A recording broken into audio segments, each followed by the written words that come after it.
பாருங்க இது என்ன கொடி? ஏதாவது இந்த கொடி என் பேர் தெரியல.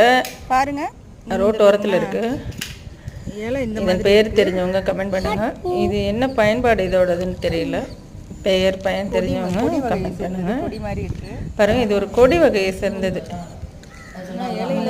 ஏதோ பெயிண்ட் அடிச்ச மாதிரி இருக்கு. கொஞ்சம் கொடி படர்ந்து இருக்கு. கொடி வகையை சேர்ந்தது. இது என்ன கொடி?